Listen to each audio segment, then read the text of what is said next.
Quando éramos pequenos, desafiávamos a imensidão do mar, às vezes sem uma mão amiga. O tolo era aquele que não acreditava na profundidade marinha e achava que aquilo era apenas um truque que os pais criavam para ele não ir longe demais.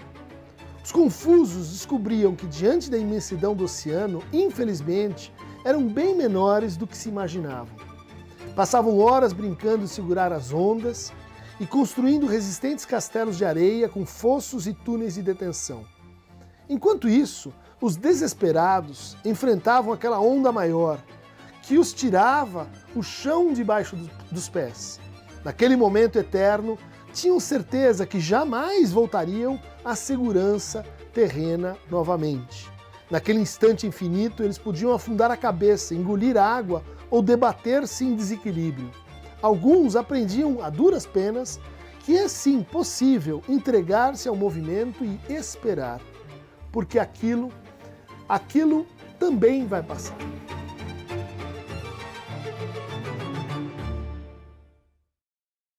Bem-vindos ao nosso curso, nessa Casa do Saber, sobre as maneiras de amar, de ser amado, de se apaixonar, de se libertar de paixões.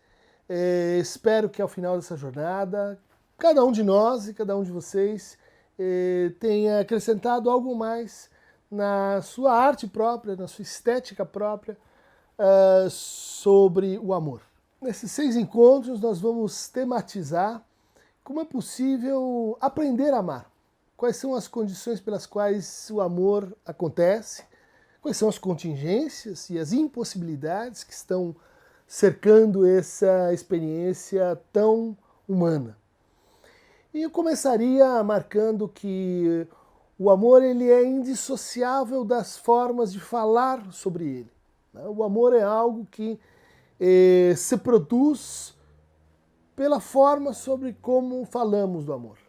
Então a literatura, as artes, o cinema, o teatro, as narrativas biográficas, tudo aquilo que na nossa história falou sobre o amor, ao mesmo tempo inventou o amor. Cada um de nós escutou e foi atravessado por modos mais normativos, mais coercitivos, mais libertários, mais identitários, mais contra-identitários de amar. Muito importante, portanto, a gente ter alguma consciência da nossa própria jornada de encontros que formaram experiências amorosas e de discursos que deram enquadre para esses encontros. No Ocidente, nós temos 2 grandes narrativas, a gente tem 2 grandes matrizes para entender a experiência amorosa, e elas vão ser profundamente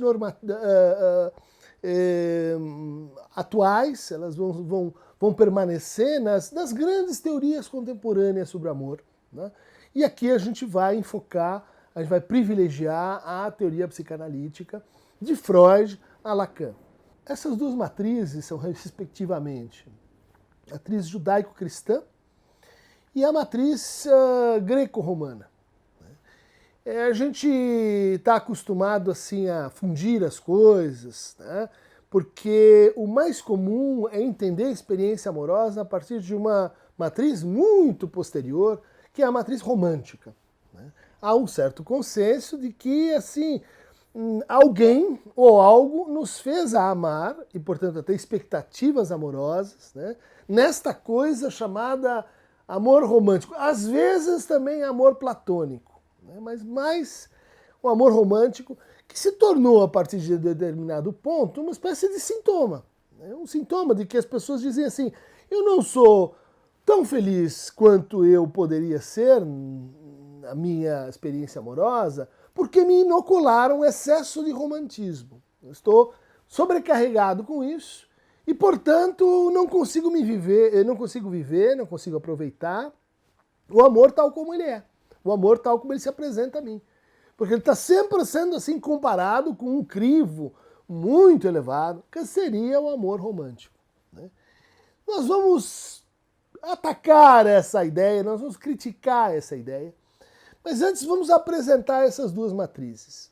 Né? A primeira, ela vai ser descrita por um teórico da literatura chamado Auerbach, num livro muito conhecido, que eu recomendo a vocês, chamado Mimesis, né? Onde ele vai analisar a Bíblia como texto formador, né, da nossa mentalidade ocidental. E como teórico da literatura, ele vai dizer assim, olha, é uma história, mas é uma história muito entrecortada, é uma história onde as partes talvez mais importantes às vezes estão faltando, onde as imagens e alegorias, elas valem pelas descrições, né? É uma história que, de certa maneira, assim, tensionou a história tal como a gente a conhece, a história como descrição de fatos, né? A história como os gregos faziam, né? É uma outra maneira de fazer história, é uma outra maneira de olhar para a nossa experiência, tendo uma novidade bíblica, um começo, um meio e um fim. Gênesis, né? A vinda de Jesus e Apocalipse de São João. Isso é completamente novo para uma mentalidade pré-cristã que vai dizer, não, peraí, o tempo é o tempo da natureza, né? A gente tem primavera, verão, inverno, outono, depois tem primavera de novo. E os nossos mitos, as nossas narrativas de referência, elas também são circulares. Então, ainda que a gente diga, como na narrativa hindu, que no começo havia um oceano de leite onde uma tartaruga nadava nesse oceano, a gente desconfia que no começo com um mar de leite, quem fez um mar de leite, e aquele começo não é bem o começo histórico, né? É um começo da história, é um começo de onde a gente começa a contá-la, né? Mas há maneiras de sintetizar a experiência bíblica, diz o Auerbach, pensando, vamos dizer assim, que é um livro integrativo. É um livro que pega a Torá, o livro de referência para o judaísmo, né? Os 5 primeiros tomos, o Velho Testamento, e interpreta todo esse Velho Testamento como um livro profético, um livro que vai anunciar a vinda de Jesus. Então, sei lá, lê lá uma coisa em Daniel, não, aquilo está falando de Jesus. Cântico dos Cânticos, ou Cantar em Salomão, isso está falando de Jesus unindo a Igreja Católica com o seu povo. Bom, essa é uma operação hermenêutica, né? Essa é uma operação de interpretação de texto. E no centro dessa interpretação de texto, né, na junção entre essas duas épocas e duas culturas, a gente tem o livro de Mateus. Mateus 22. E eu vou ler para vocês, porque ele tem muito a ver com o nosso assunto. Os fariseus, ouvindo que ele fechara a boca dos saduceus, né? Lembrando que os fariseus é o partido ligado à interpretação das leis, e os saduceus é o partido dos juízes e governantes, né, na Judéia. Na Judéia ocupada pelos romanos. Reuniram-se em grupo e um deles, a fim de pô-lo à prova, perguntou-lhe, mestre, qual é o maior mandamento da lei? Ele respondeu, amarás ao Senhor teu Deus em todo o teu coração, de toda a tua alma e de todo o teu espírito. Ou seja, essa é a lei que ele está trazendo. Este é o maior e o primeiro mandamento. O segundo é semelhante a esse. Amarás o teu próximo como a ti mesmo. E desses 2 mandamentos dependem toda a lei e os profetas. Ou seja, esses 2 mandamentos interpretam a lei e os profetas, posto que ele está falando no templo com os judeus, com os fariseus e saduceus, né? Bom, esse mandamento, ele tem várias dimensões teológicas, históricas, culturais, mas ele introduz uma coisa muito nova, né, na experiência humana, que é de olhar para o outro, né, e aí a gente pode pensar assim, o outro, aquela pessoa que vive comigo, na minha casa, na minha comunidade, no meu bairro, mas a gente pode pensar este outro como outro que fala outra língua, um outro que mora na América, um outro que fala chinês, ou seja, aquele que seria assim o adversário natural, né? Aquele que pode ser assim para ser conquistado. Mesmo assim, será então apto, né? Será candidato a ser amado. E aí nós chegamos num problema, vamos dizer assim, para a psicologia, um problema enfrentado pelo Freud, né? Que é o que significa amar ao outro como a si mesmo. A gente tem aí uma ideia que não era uma ideia tão cultivada assim na época da redação desse texto, né? Que é o si mesmo. O si mesmo presume uma concepção de sujeito, presume uma concepção de eu, presume, vamos dizer assim, que esse eu ele é capaz de amar a si. Né? Bom, Freud vai criticar assim essa hipótese, né? Ou esse mandamento. Não porque ele seja um mandamento assim ruim em si mesmo, mas ele vai dizer assim, e reduzindo um pouco o argumento, amar ao próximo como a si mesmo, enquanto um mandamento, é uma coisa, ao mesmo tempo, necessária, absolutamente necessária e impossível. Por que impossível? Em primeiro lugar, porque a experiência amorosa, ela reage muito mal a coerções. Experimente dizer para o seu filho mais velho, você tem que amar a sua irmã. Você tem que amar o seu irmãozinho, mesmo tendo ele cometido injustiças, inépcias. Você tem que amar ele porque ele é o seu irmão. Essa é uma receita comum para produzir ódio. Ódio não porque exista qualquer essência entre os irmãos que incite a isso, mas porque a ideia de ser obrigado a amar é profundamente incompatível com um dos fragmentos que a gente mais procura na experiência amorosa, que é a liberdade. Quando eu amo, eu me sinto ao mesmo tempo livre.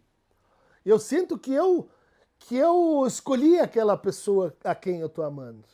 Eu sinto que, na medida que eu me interesso por ela, eu estou assim praticando, exercendo a minha liberdade. Né? Então isso vai se chocar com uma ideia, né, de que não, nesse momento você está simplesmente obedecendo. Não, a gente está transgredindo, a gente está obedecendo e criando uma nova lei, né, que é a lei que vai presidir aquela jornada amorosa, que são os termos em que aquela jornada vai se dar. Inclusive, nós aprendemos que, e ao longo do tempo, verdadeiros amores, elas cruzam a norma. Romeu e Julieta. O que elas estão fazendo? Elas têm uma norma, somos inimigos, nós temos que nos combater. O amor produz uma junção. Tristão e Isolda, mesma coisa. Irlandeses, ingleses em guerra, tem uma experiência que contraria ali a lei da guerra. Mas em tantas outras, a gente vai ter a contrariedade da lei da família, a contrariedade dos bons costumes, a contrariedade da relação usual entre ricos e pobres, a contrariedade da relação heterossexual, que precisa ser ultrapassada num amor homoafetivo. Enfim, todas as formas de amor, historicamente, foram conquistadas. Né? Foram conquistadas por atos em que a gente se viu livre ali onde havia antes uma necessidade, uma obrigação. Bom, mas a segunda parte desse processo diz respeito a aquilo que haveria de impossível, né? Ao mesmo tempo necessário e impossível. E o impossível concerne a como a gente entende o que é o eu. Né? Para os antigos, para os modernos, o eu podia ser entendido como uma unidade. Por isso a gente fala em indivíduo. Né? O indivíduo vota, o indivíduo tem uma maioridade e uma minoridade, o indivíduo é capaz de fazer escolhas racionais, o indivíduo é o sujeito do contrato. Não? Vamos analisar essa palavra indivíduo vem daquele que não se divide, né? Aquele que conta por um. Né? Então a gente vai dizer, Amar a si mesmo é amar a si um que nós somos. Né? Bom, mas então eu pergunto, quem é o amante e quem é o amado? Quando a gente ama a si mesmo. Porque tem um que tem que amar. Tem um que é a posição de onde eu amo. E o outro é a posição de onde eu sou amado. Isso foi a descoberta freudiana. O eu é dois, não é um. O eu é divíduo, não indivíduo. Ele é dividido na sua própria compleição. Ele é duplo.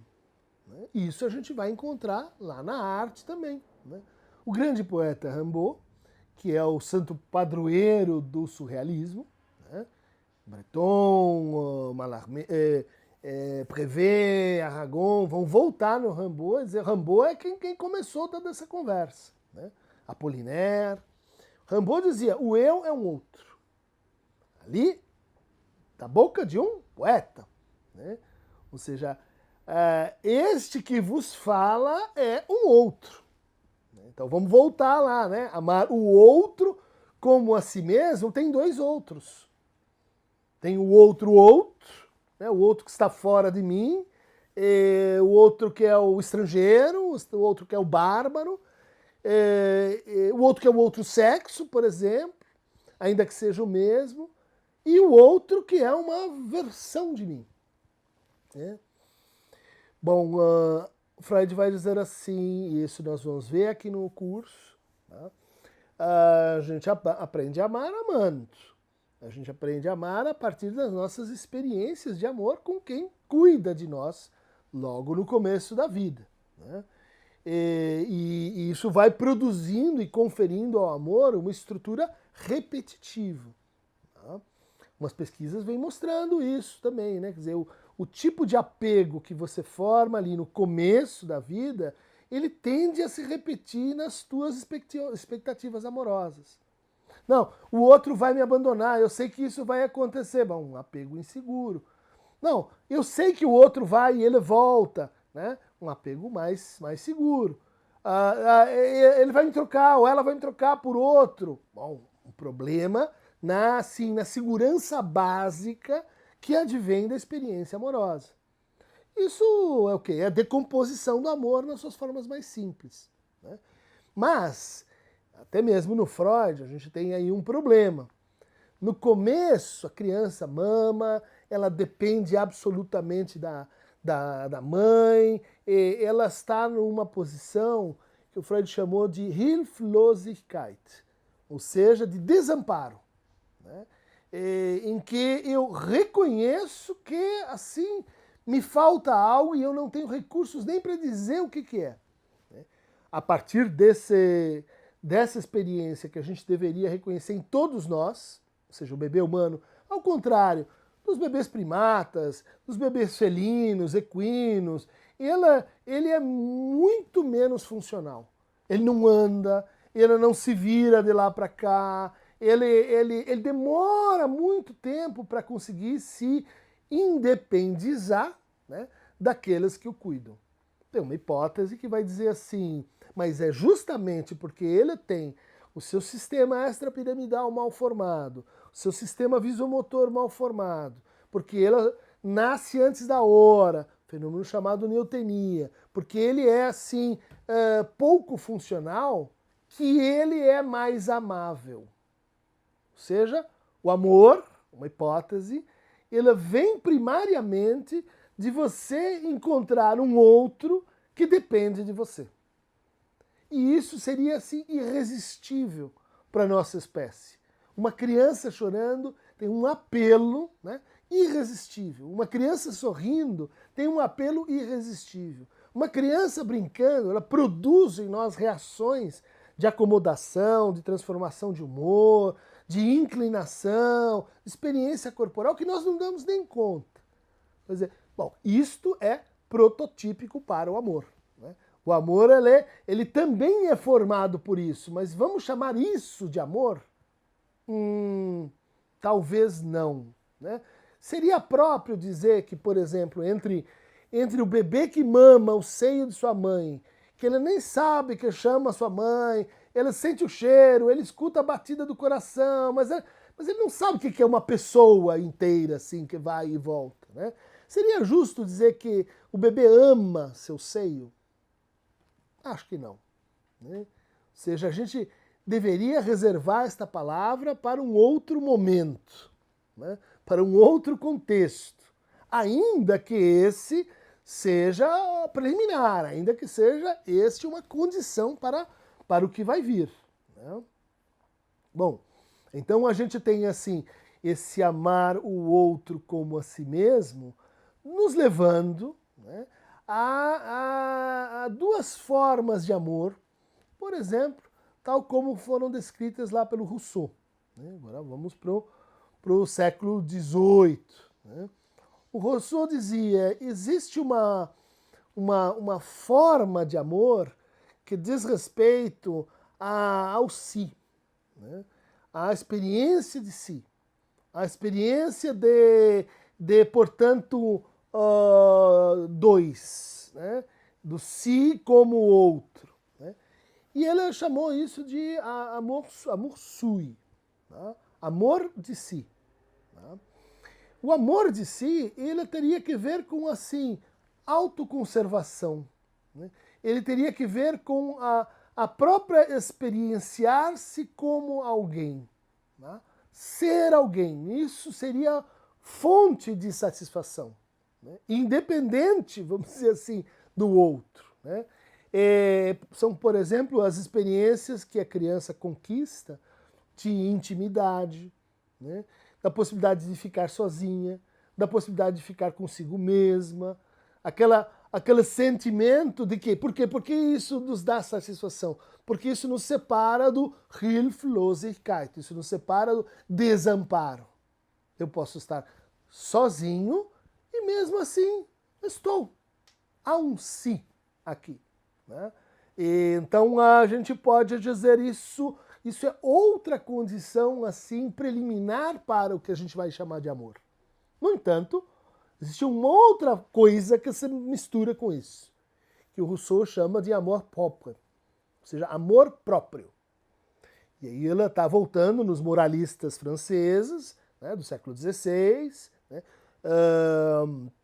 como La Rochefoucauld, como Breillet, como aquelas que são, no caso francês, as matrizes da formação dos contos de fada, dos contos das fábulas, que tinham uma função pedagógica, de ensinar para a criança a cigarra e a formiga, o valor do trabalho, que tinha uma função de ensinar para a criança justamente, entre outras coisas, como amar e ser amada, né? Bom, o Rousseau está olhando para esses autores, né, e também para as tragédias francesas, Corneille, né, as comédias e tragédias do século XVI e XVII, e notando que nisso tudo havia uma espécie de moralidade crítica, né, e de reconhecimento de que, junto com a modernidade, né, junto com o surgimento do indivíduo como valor, a gente tinha descoberto uma outra coisa, ou valorizado uma outra coisa, que é o si próprio. Próprio tem que ver com propriedade. Isto é meu, né? Esta imagem é minha. Esse efeito que eu produzo nos outros sou eu. Eu tenho limites, eu tenho fronteiras, eu tenho um corpo. Eu tenho alguém, né? E este alguém pode ser cultivado, este alguém pode ser valorizado, este alguém está sujeito à lógica da propriedade, ou seja, da mercadoria, né? A forma mercadoria, em que a gente pode então se comparar, né? A gente pode dizer assim, mas cada pessoa é absolutamente singular e diferente. Por que a gente se compara o tempo todo? Por que a gente se mede o tempo todo? Porque você, além da experiência de lui-même, né, de amor sui, você tem o amor próprio. Você tem amor próprio. E quando você é invadido, humilhado, como quando alguém, vamos dizer assim, te toma por menos do que você acha que é, você se sente o quê? Ofendido no seu amor próprio. Veja só, é como se o outro estivesse diminuindo o seu valor enquanto propriedade. Né? Então você vale menos. Você vale menos como funcionário, como trabalhador, como amante, como alguém que está, portanto, e que se pensa, portanto, numa espécie de mercado, né? de trocas, né? De valores simbólicos, mas de comparações e de competições. Né? Olha só, duas experiências distintas. Poder estar consigo, a satisfação de estar, né? A experiência proto-amorosa de que eu sobrevivo, né? E do outro lado, a experiência concorrencial de que eu posso ser melhor, né?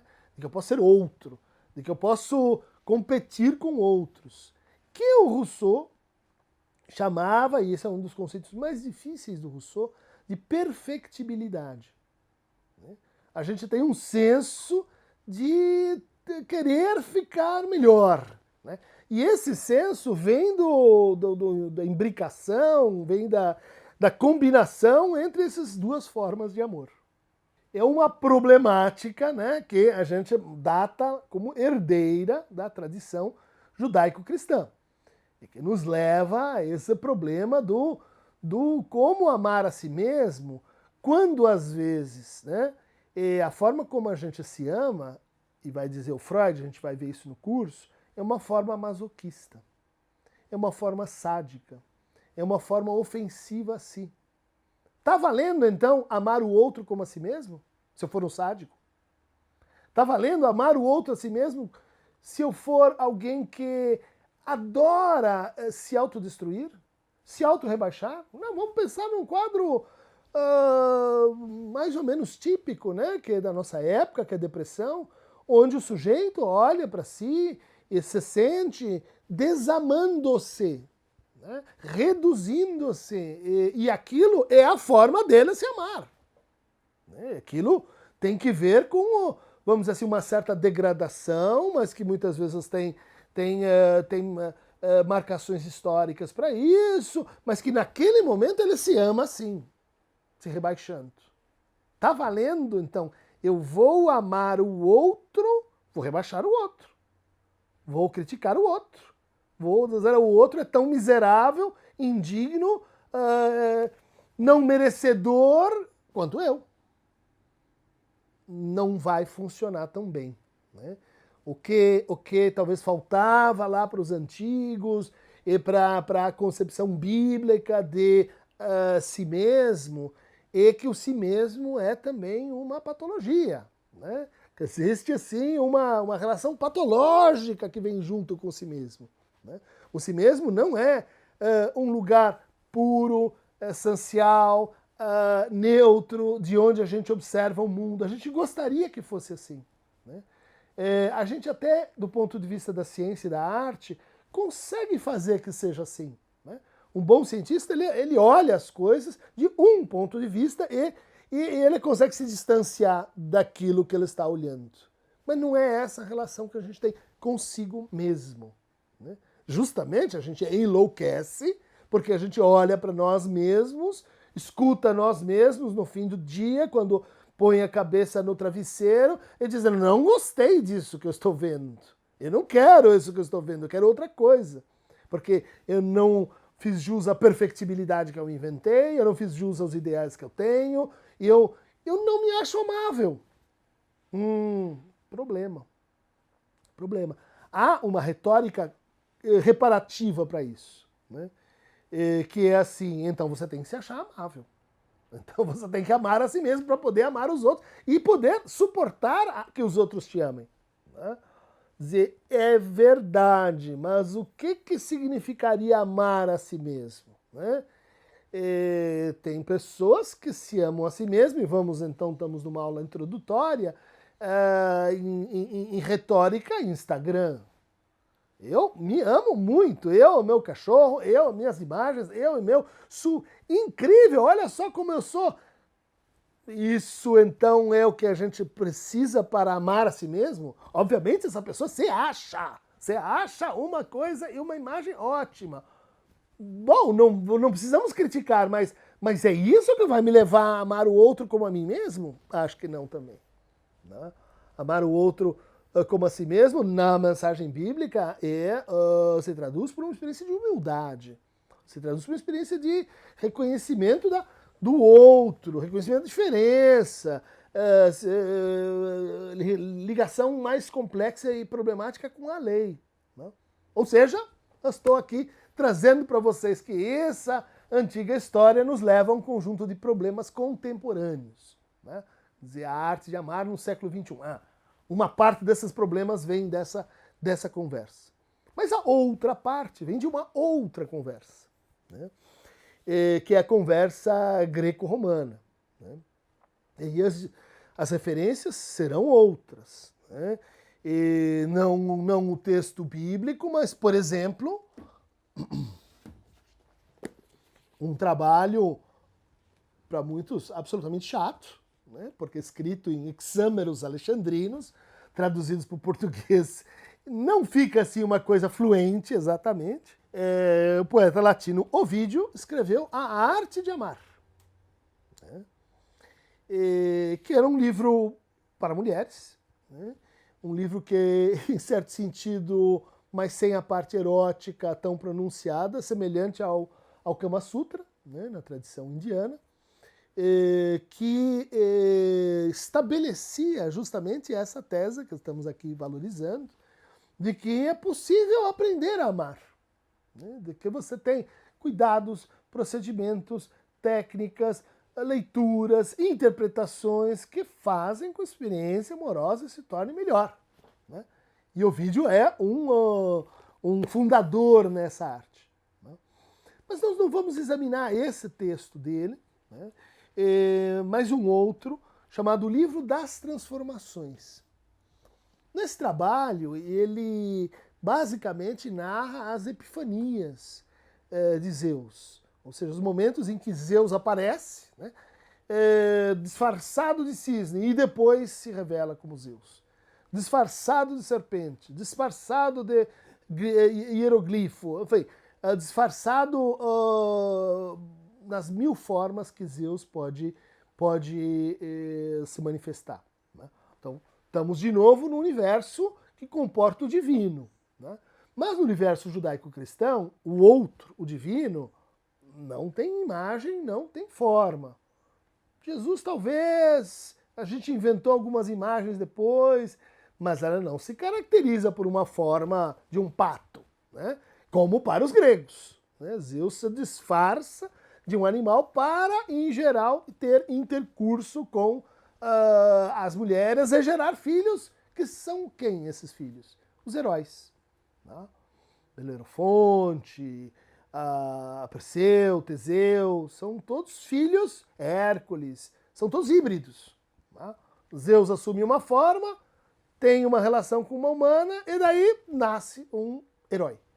Mas então, uma dessas transformações, do livro das transformações, escrito pelo Ovídio, é do nosso maior interesse, porque narra a origem de um herói, né? A gente se interessa por esses heróis, eles estão presentes nas tragédias, a gente lê as tragédias até hoje e se encanta. Por quê? Porque os heróis são indivíduos gregos, no sentido em que a gente discutia há pouco. Né? São pessoas que não só vivem a sua vida, mas vivem uma vida que serve de exemplo e paradigma para outras vidas. Né? São indivíduos que cruzam a linha da lei, né? Que transgridem aquilo que seria assim a mera moral da obediência. Eles criam novas leis. Antígona, Édipo. Eles criam paradigmas, né, de individualização. Então, a gente viu isso com o Rousseau, mas agora um outro paradigma de individualização que decorre dos heróis. Né? Até hoje, quem vai escrever roteiro para cinema e televisão vai ler lá a jornada do herói, inspirada no Campbell, né? Inspirado no Jung, que por sua vez está inspirado em quem? Em Hesíodo, Homero, Ovídio e todas essas narrativas, né, que são narrativas de individuação. Por isso elas ainda são atuais. Né?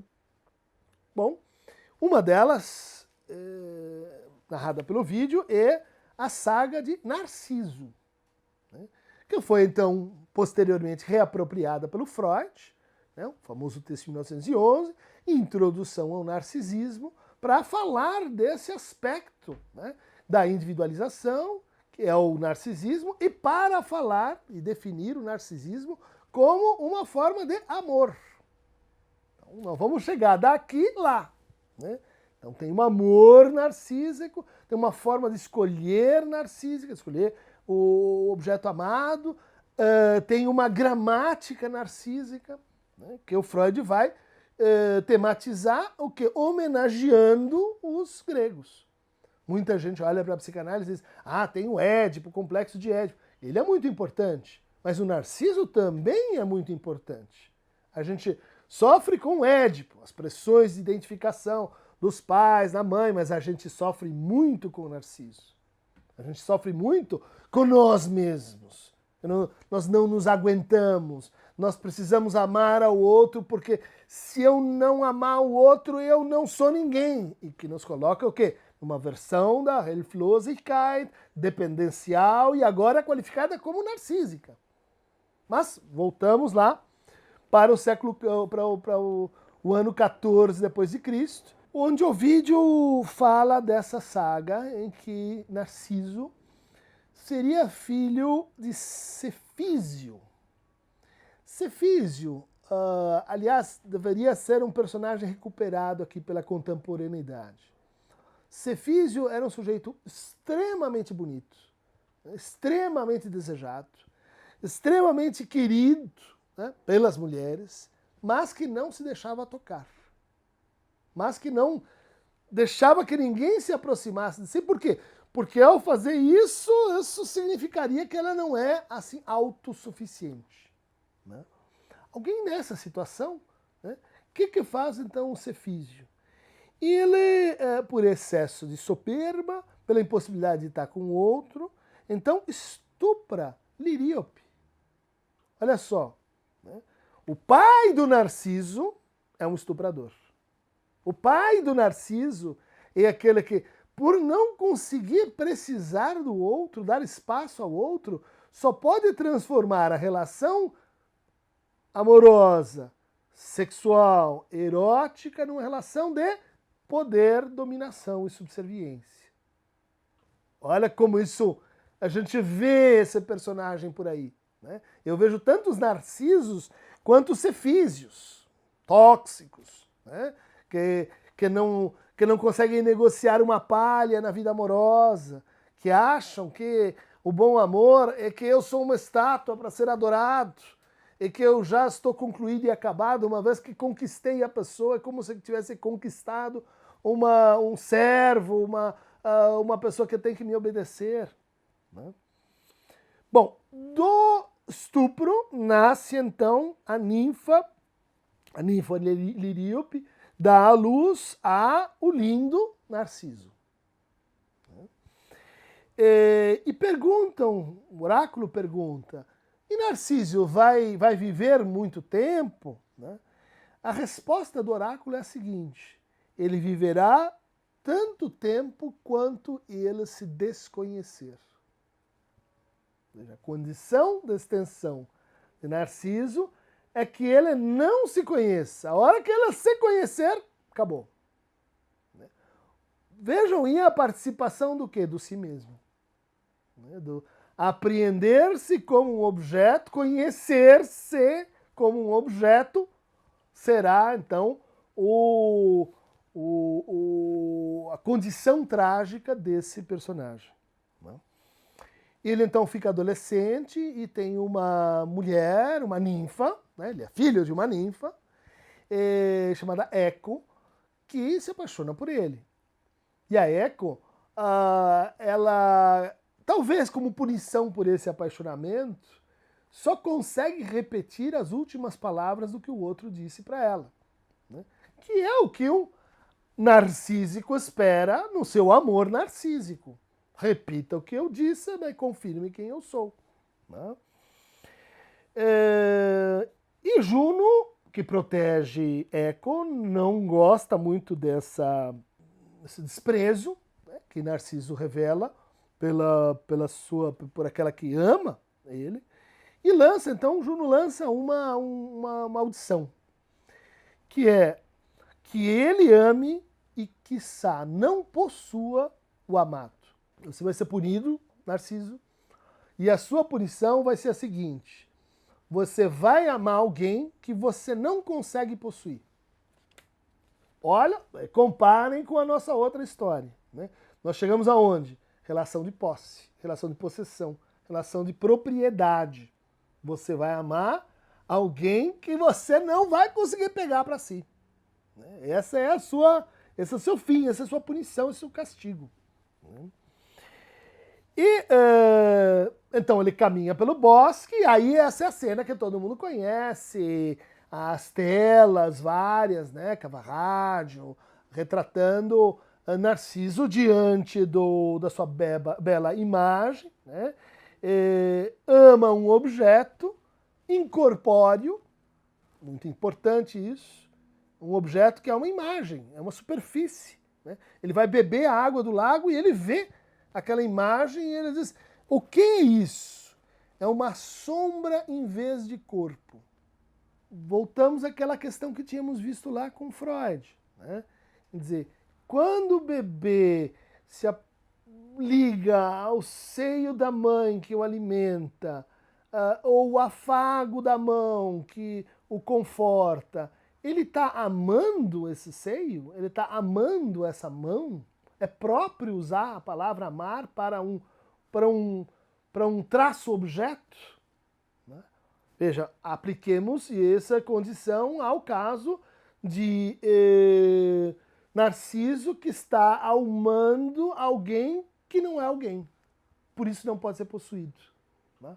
Uma imagem, uma sombra sem corpo. Né? Isso vai ser muito importante no que a gente vai discutir aqui no curso, né? Sobre o rebaixamento amoroso que o narcisismo traz consigo. Né? O narcisismo, às vezes, defensivo. Puxa, mas eu a amo, mas eu não consigo dizer para ela que eu quero sair com ela, que eu gosto dela. E você diz: mas por quê? Porque ela pode me dizer não. Não, mas ela pode dizer não, mas isso vai acabar com você. Ah, isso vai acabar comigo. Com o meu amor próprio, né? E com a minha experiência, com a minha imagem. Não com o meu corpo, com a minha imagem será destruída por uma rejeição. Então, no fundo, o que a gente tem? O amor como experiência real de encontro com a imagem e corpo do outro, que você pode efetivamente perder, versus o amor como uma experiência com uma quase imagem, sombra, que você não pode possuir, portanto você não pode perder. Veja o impasse gracioso. Você acha que pode, mas no fundo não é uma pessoa, é uma imagem. Tá? Com o que compara, então, o vídeo, o nosso herói trágico, não deixa de ser trágico, que é Narciso. Né? Ele se embevece de si. No êxtase, ele se pasma como um signo marmóreo, uma estátua de Paros. Tá? Isso é um tema, porque é uma outra maneira de dizer de um corpo que não é corpo. Um corpo que parece um corpo. Ah, lindo, absolutamente perfeito, Davi e Michelangelo, mas é uma estátua, gente, é feita de mármore. Não é um ser humano de carne. Qual é a diferença? Bom, a diferença é a diferença entre um corpo e um não corpo. E isto vai importar para a qualidade, para a extensão, para a natureza do amor que você tem pela frente. Né? Há muitos amores que se compadecem absolutamente disso. Né? Comecei uma paixão incrível e ela é perfeita, dá match, torce para o Palmeiras, gostamos dos mesmos restaurantes, vamos aos mesmos lugares, é a alma dupla gêmea. Daí você encontra corpo real e ela tem uma pinta no nariz. E aquela pinta, ela vai crescendo. Ela vai crescendo e vai destruindo todo aquele universo imaginário que você construiu na sua fanfic. Perfeito! Sobre quem é aquele outro que não é um outro com corpo, é um outro feito de imagens. E daí você chega no cerealista e diz, não, não vai dar. Ela veste um sapato que é rosa e não é verde. Você diz, mas qual a importância disso? Ah, ofendeu a história que o sujeito tinha na cabeça, que ele estava já amando, sem o outro. O outro era um problema de casting. Coloca-se quem aqui nessa figura do personagem. Não, não, não, esse aqui não tá bom, muda para outro. Né? É uma versão de Narciso. Problemas do século XXI. Como é que fazemos para amar no século XXI? Porque não é mais o Narciso que está olhando para o lago. Né? O lago é a tela, o lago é o outro produzido pela gramática das imagens. Né? O que diz o texto de Ovídio? E esse ponto é muito importante para as nossas discussões aqui. Sem saber, ele deseja a si mesmo e se louva. Cortejando, corteja-se. Incendeia e arde.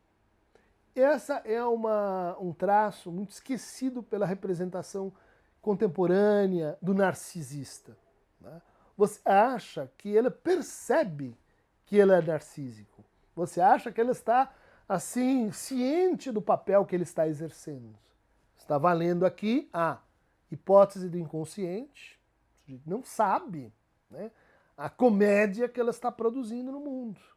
E quanto mais narcísico, menos conhece, menos se dá conta de como é um personagem. E, em segundo lugar, pode estar sofrendo com isso. Né? Ele desconhece essa exaltação, esse êxtase, né, que ele exerce e pratica sobre o outro. Muitas vezes, ele pode se sentir assim, ofendido pelo outro, largado pelo outro, porque é uma condição da experiência narcísica esse não saber, esse desconhecimento de si. O que amas não há, se te afastas, desfaz-se. Olha aqui, cumprimento da maldição de Juno. Né? Ele se afasta do lago e daí ele sente que ele não existe mais. Que ele se decompôs, que ele não é ninguém, que ele não tem mais a experiência de si.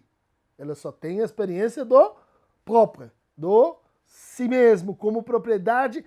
Só que agora, né, ao contrário do que a tradição judaico-cristã definiu pra gente, a gente tem o suporte efetivo no qual esse amor vai se dar, que são imagens incorporais. Né? Imagens das quais, se a gente se afasta, vem efeitos de despersonalização. Não sei mais quem eu sou, não tenho mais lugar no mundo, não sei para onde eu vou, me desoriento. Do que a gente está falando? De um amor em estrutura de alienação.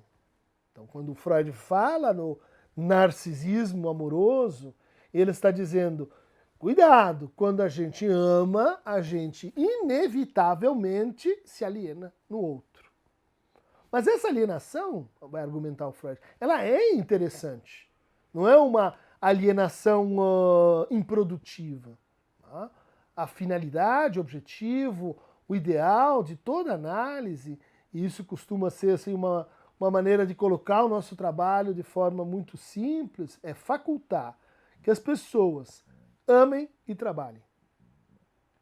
Não que elas não estejam trabalhando, mas trabalhem com satisfação, trabalhem com o seu desejo, trabalhem na justa medida do seu querer. E o mesmo vale para o amor. Né? Ou seja, nosso objetivo, né, quando escutamos pacientes, é fazer com que os sintomas percam força, é fazer com que o sujeito renuncie aos seus sintomas. Mas por que nos seus sintomas a gente tem formas de amar que estão ali silenciadas? Formas de amar que estão ali circularizadas em fantasias narcísicas. Formas de amar impedidas por experiências traumáticas. Formas de amar coagidas por condições narcísicas muito extensas, às vezes inexequíveis. Por isso, uma definição da neurose é uma patologia do amor. Uma patologia do amor em que a gente tem que ter, para pensar essa patologia, um sujeito do amor. Né? Alguém que é capaz de amar. E isso faz de nós todos, né, potenciais, né, candidatos para essa jornada, né, onde a gente tem a psicanálise, que pode ajudar em alguns momentos, mas a gente tem, como estamos vendo aqui, a arte, a literatura, o cinema, o teatro, como fonte de reflexão para tornar o nosso amor mais interessante, mais qualitativamente interessante, para entender como surgem e de onde vêm as suas formas mais rebaixadas, mais simplificadas. Né? E é assim que Narciso morre. Então, há uma relação entre o narcisismo e a morte. Né? Faço o fogo que sofro. Narciso percebe que é ele, né? Ele se afasta do lago, ele desaparece. Por que ele desaparece enquanto experiência? Porque a imagem que o confirma se perdeu. Ele volta para o lago e diz, bom, eu estou aqui, mas quem sou eu? Eu sou esse que olha ou eu sou esse que é olhado? O que eu me dou conta da minha divisão?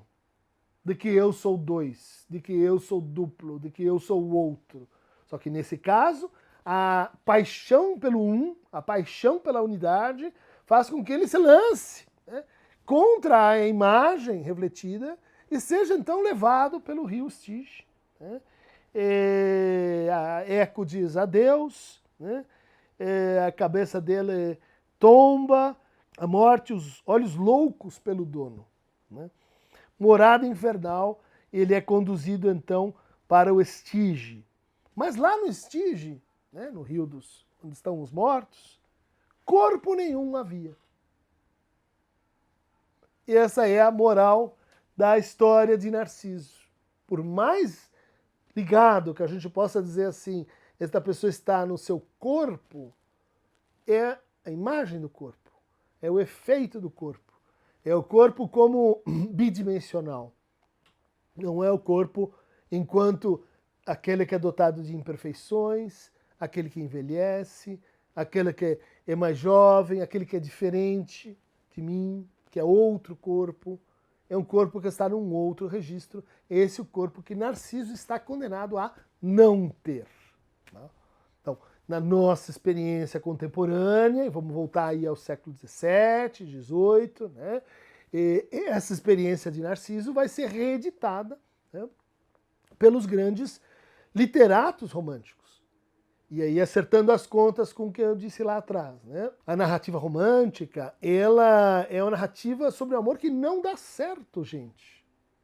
Sobre um amor que mostra, inclusive do ponto de vista da sua moral, o que acontece com aquela, como Madame Bovary, que quer viver uma outra vida, que quer viver um amor maior, que quer viver um amor menos medíocre, que quer viver um amor que estaria à altura de quem ela acha que ela verdadeiramente é.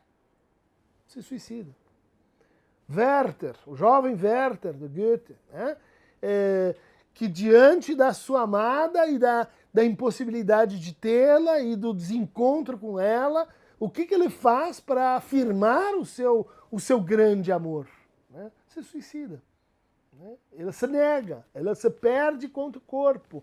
E ele leva assim ao máximo a alienação que está em jogo no amor. E não aquilo que a gente vai ver na próxima aula, né? O que acontece depois que o amor acontece. Né? O que acontece depois que dois se encontram. Né? O que acontece depois que isso começa. Né? Para onde vai?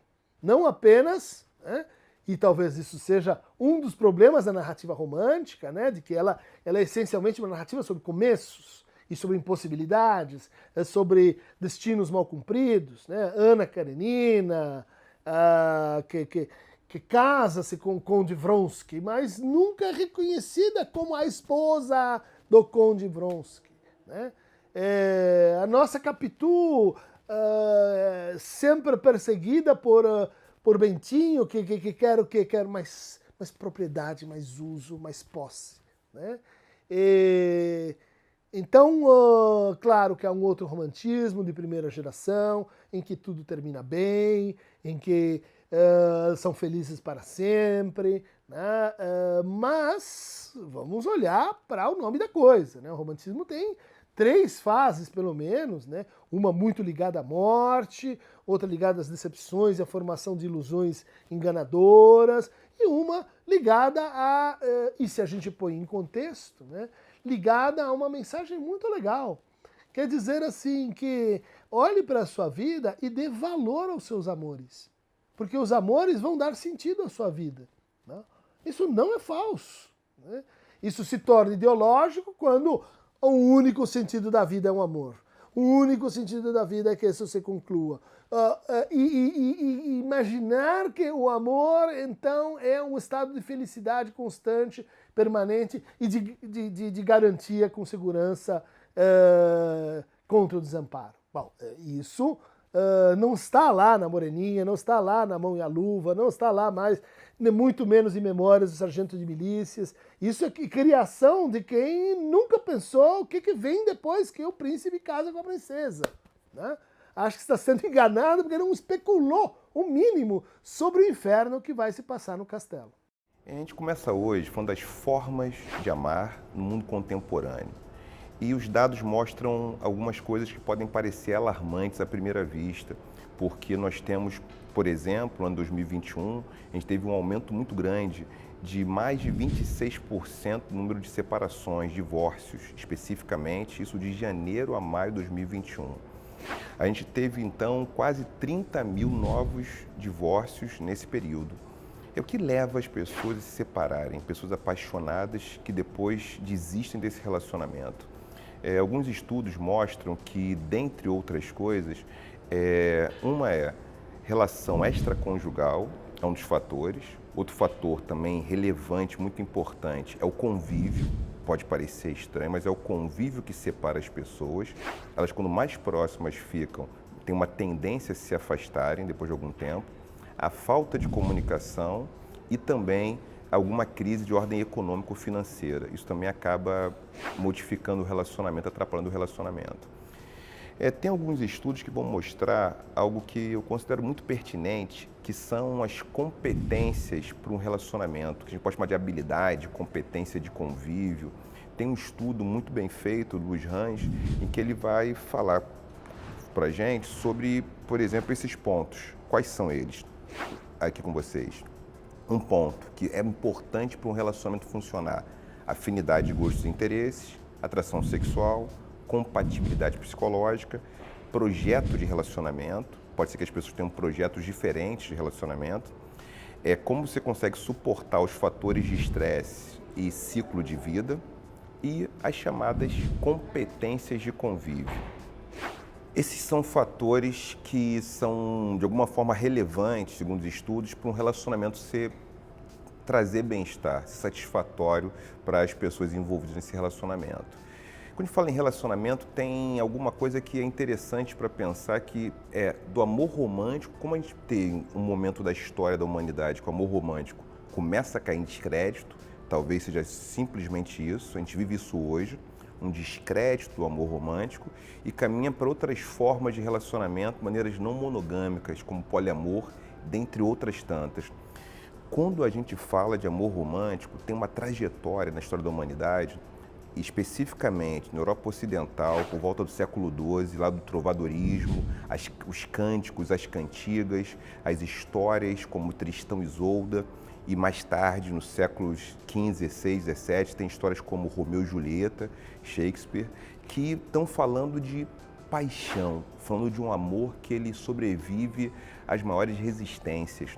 Então tem um processo histórico, cultural, que vai consolidando uma perspectiva de que a relação amorosa ela precisa ser inebriada, envolvida em paixão.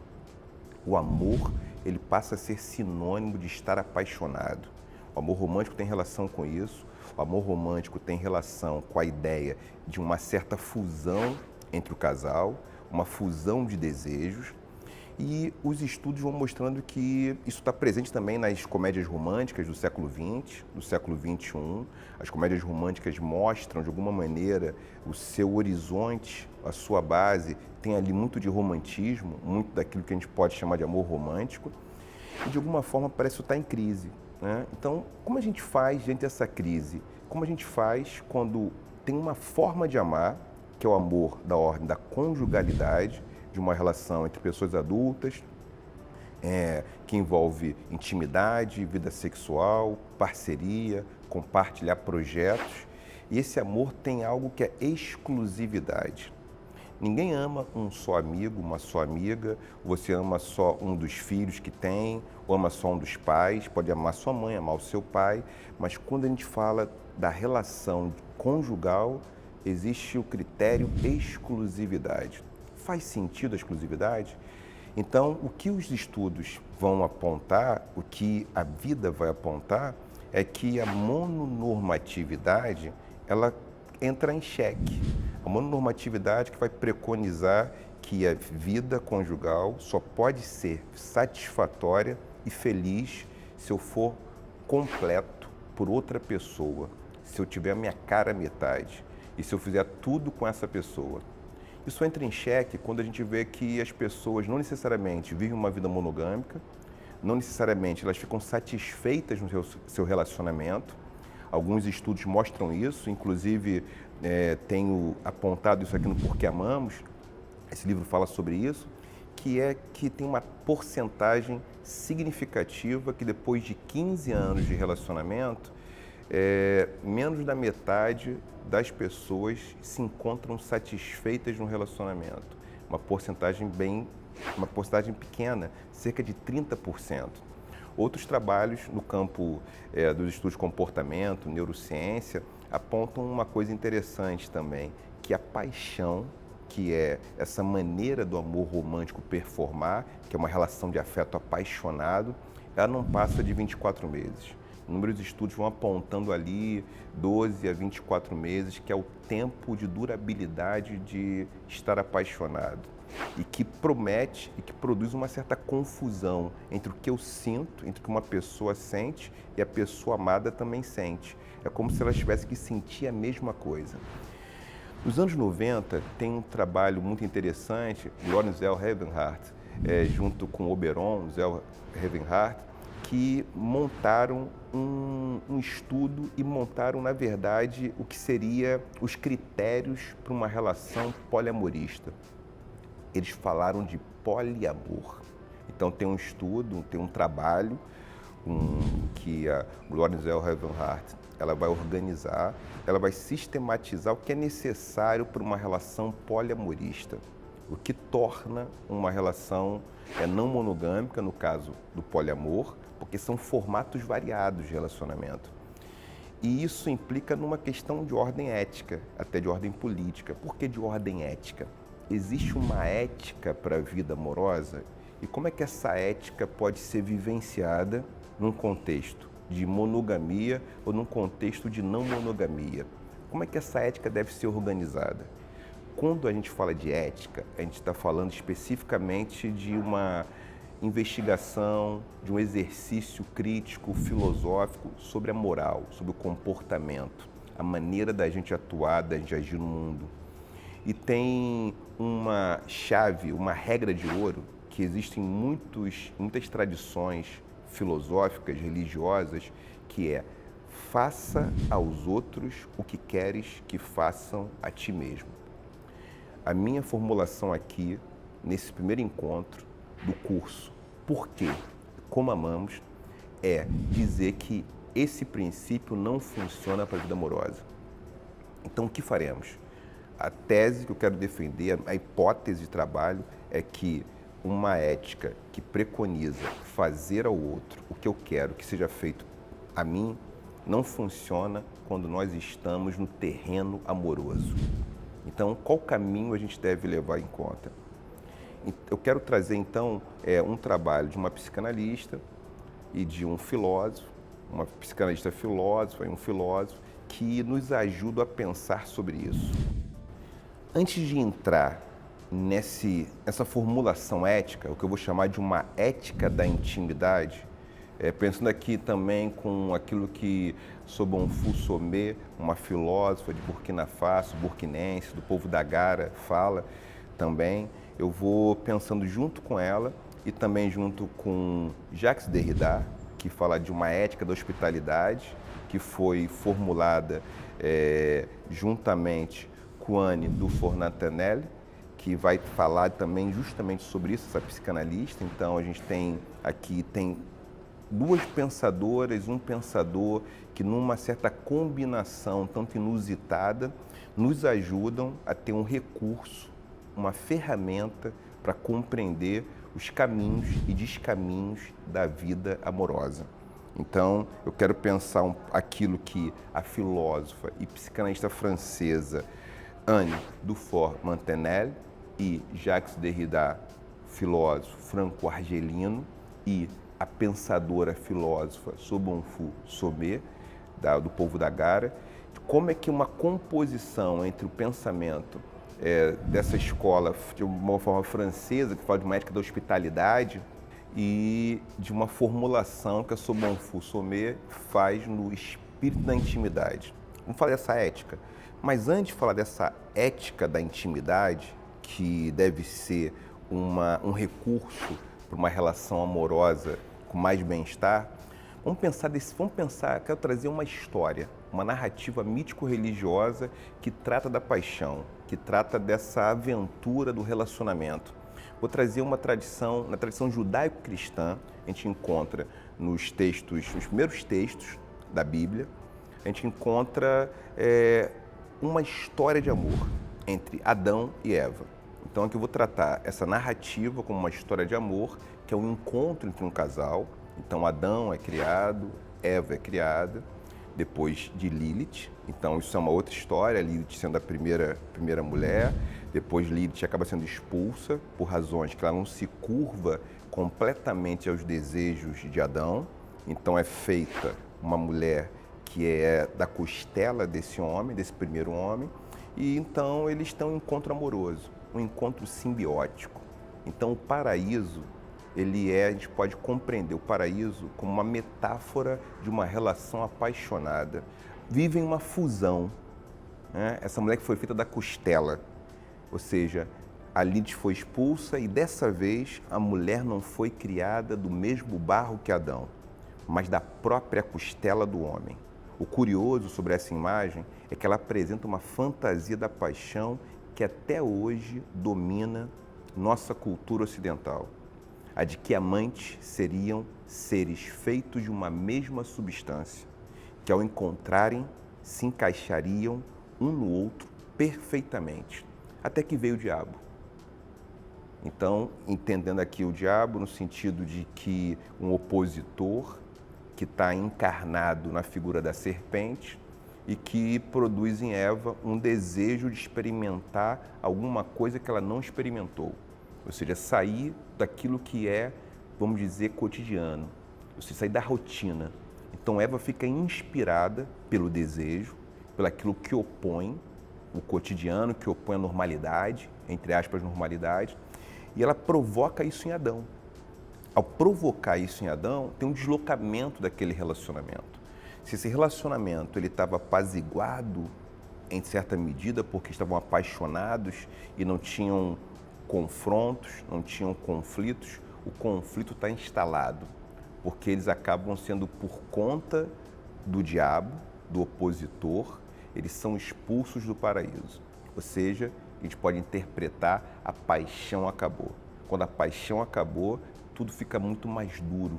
Aquelas 9,5 semanas de amor, aquele momento em que todo desejo se encontrava, em que não podiam viver um sem ver o outro, era como se fosse uma coisa, como fosse oxigênio para estar respirando. Isso acaba e eles acabam compreendendo que são seres distintos, são seres diferentes, não estão misturados, não são uma só substância. Isso cria um complicador. O que fazer depois da expulsão do paraíso? O que cabe a Eva e Adão depois dessa expulsão? Como é que eles ficam? Tem ali uma mortalidade possível à vista. Se no paraíso a vida era eterna, a paixão era infinita, com a expulsão do paraíso, essa paixão infinita deixa de existir e tem uma possibilidade de que aquilo que começa termine. Adão e Eva podem morrer, a paixão entre ambos pode acabar, porque a relação modificou, está modificada. E como é que eles podem reencontrar a paixão, como eles podem viver? Vai ter bem-estar? Ou seja, o que Adão e Eva, então, uma narrativa simbólica de todos os relacionamentos que, de alguma maneira, deixam de ser apaixonados. Deixa de ser uma relação pautada numa fantasia simbiótica, em que tem quase uma fusão entre duas pessoas, e tem ali outros elementos que chamam a atenção para o mundo. Ou seja, a serpente é dizer, o mundo apresenta outros desejos. Não que seja um desejo, às vezes, só conflitante com o seu desejo afetivo sexual, mas tem outras funções e atividades, numa eterna lua de mel. O paraíso é uma lua de mel prolongada da paixão. Isso que o paraíso está dizendo. É uma metáfora, esse território do paraíso que Adão e Eva habitam, essa possibilidade de um relacionamento muito satisfatório, porque tem muito amor para dar e vender. Um dado momento, as pessoas começam a pensar e perceber que são seres distintos e não se confundem mais um com o outro. Tem que repactuar essa relação. Esse mito, ele, de alguma maneira, ele é reterritorializado e ele alimenta a noção de amor romântico. Talvez seja ali um dos germes importantes para o que a gente vai chamar de amor romântico, ou chamar de um certo medo, receio da ruptura desse amor romântico. Usando aqui entre aspas o amor romântico. Por que razão? Quando Adão e Eva se alimentam do fruto proibido, o que está em jogo? É como se os seus corpos não mais se espelhassem. Eles percebem e compreendem que têm desejos individuais, que eles podem desejar um ao outro, mas que só desejar o outro não basta para aplacar o desejo. Existem outros desejos e tem uma vida pessoal, tem uma vida íntima que vai além do encontro conjugal. Então, isso é um desafio que está dado pelo fruto proibido. O fruto proibido é uma maneira de dizer que é dado, que é presenteado pela serpente, pelo diabo. O diabólico é o que faz oposição, que vai dizer que não é suficiente para uma vida plena e feliz apenas ter como fiadora uma relação amorosa, uma relação apaixonada. A vida sempre quer outras coisas. E Eva tem outros desejos, outros interesses, assim como Adão. Um só não basta o outro para uma vida plena. Dito isso, a gente tem então um desafio tremendo. Esse desafio ele vai ser percebido, e aí a gente for pensar o mundo contemporâneo, a sociedade ocidental, o modo de produção capitalista, propriedade privada, a monogamia, ela vai ser a tônica, dentre outras razões, porque é uma maneira de organizar patrimônio, organizar a vida política, social, e é alguma coisa que demanda, como nós falamos no início, um esforço, que é localizar só o desejo num certo território, num certo corpo, num único relacionamento. O que os não monogâmicos, que os estudos de não monogamia, que as práticas não monogâmicas vão dizer, que isso não se sustenta, que essa fantasia monogâmica e a fantasia de uma paixão paradisíaca não se sustenta, que o desejo vai muito além. Nessa hora, a gente precisa enfrentar esse problema, e aí vem uma investigação, vem uma especulação filosófica de caráter do campo da ética, do campo da política, que é como a gente produz uma ética da intimidade em que esse problema dessa fantasia irrealizável de uma relação simbiótica possa ser resolvido.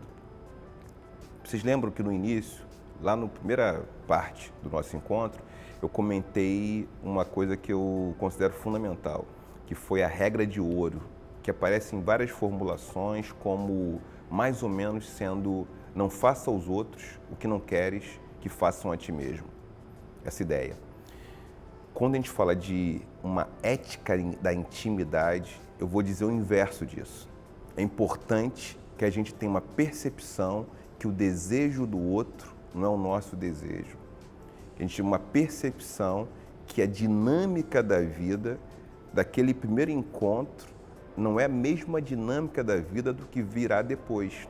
Então, as pessoas se modificam, as relações se modificam por inúmeras circunstâncias e é necessário um projeto.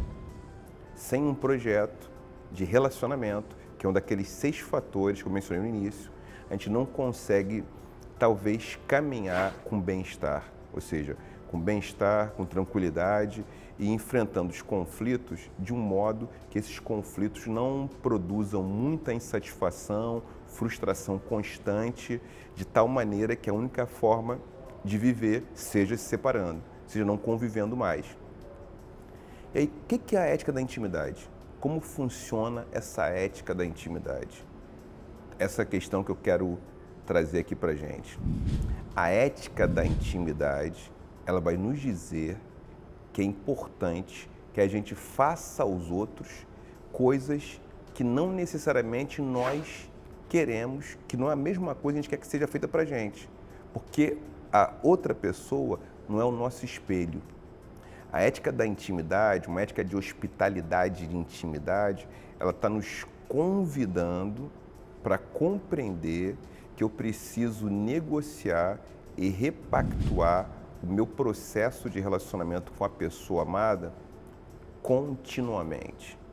E nesse repactuar contínuo, eu não posso querer só fazer o que eu gostaria de receber. Eu não posso ofertar só o que eu gostaria de receber. A gente vai ter que dimensionar essas ofertas. A oferta afetiva, a oferta de carinho, a partilha, o compartilhar, ele vai ter que ser repactuado. Não dá para dar só o que eu queria receber, porque são pessoas diferentes. Isso só é possível com a saída do paraíso. Isso só é possível com a queda. Sem essa queda, sem essa saída, isso não é possível. Romeu e Julieta morrem no final dessa peça, do espetáculo, porque não teve um dia seguinte. Eles ficaram muito pouco tempo juntos, eram adolescentes, se conheceram, se apaixonaram e não suportavam viver um sem o outro. Nem foi possível checar se a morte tinha ocorrido, devido à pressa, devido ao momento de os afetos em muita aceleração por conta da paixão. O que está dito de uma ética da intimidade é justamente um desacelerar. É uma relação em que os desejos individuais podem ser muito diferentes, são diferentes do desejo do outro.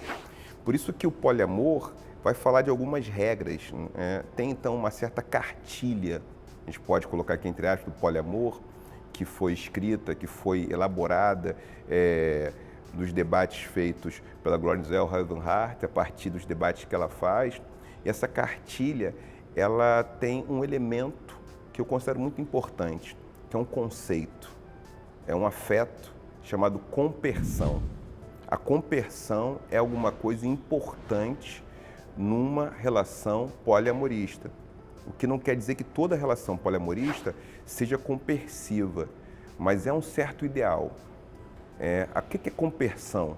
Compersão é o antônimo de ciúme. Se o ciúme é esse desejo que não consegue dividir e compartilhar o seu objeto amado, a compersão, ela não reconhece a pessoa amada como objeto do seu desejo. Ela reconhece a pessoa amada como um outro sujeito que tem interesses e desejos variados e que não necessariamente eles vão confluir o tempo todo para o seu desejo. Então, é um deslocamento daquilo que é um objeto amado para um sujeito que ama e que pode ser amado, mas que não necessariamente pode ser tutelado. Então, a compersão, ela vai trazer uma novidade, porque ela está dizendo o seguinte: o desejo do outro, não posso controlar o desejo da outra pessoa, de tal forma que a melhor maneira de viver talvez seja sem desejar controlar o desejo da pessoa amada. A gente encontra alguns princípios, fora esse, eu vou voltar, alguns princípios são bem interessantes quando a gente fala disso, né? Quais são eles? Que a gente pode chamar de 12 pilares do poliamor. E eu falei da compersão. Autenticidade, escolha, transparência, confiança, igualdade de gênero, honestidade, comunicação aberta, não possessividade. A não possessividade é a compersão, ela tem a ver com a compersão, justamente por isso ela é o não ciúme. Então o ciúme ele tem uma dimensão que é o caráter possessivo. Só é possível que a gente tenha uma relação possessiva com uma pessoa se nós a deslocamos do lugar de sujeito e ela se torna um objeto, se torna minha propriedade. Isso é muito interessante porque Geni Nunes, por exemplo, que é uma pesquisadora guarani, uma intelectual guarani, ela diz algo que existe também na língua guarani, algumas outras línguas dos povos indígenas, que não tem pronome possessivo para falar do filho, da filha, do pai, da pessoa amada.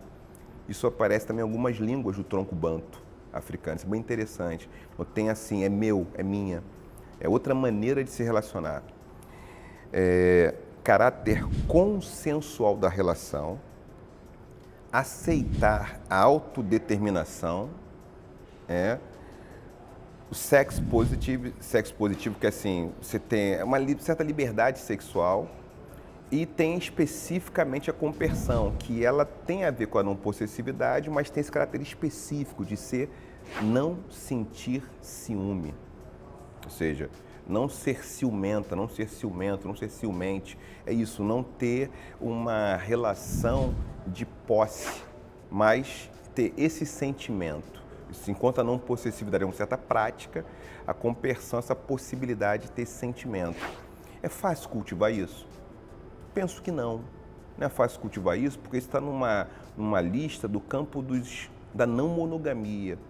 A não monogamia entende a monormatividade como uma maneira do que a gente chama de sistema capitalista, das relações de produção, de produtividade, elas estarem no interior dos relacionamentos. O que a gente pode defender? O que eu acho interessante a gente pensar?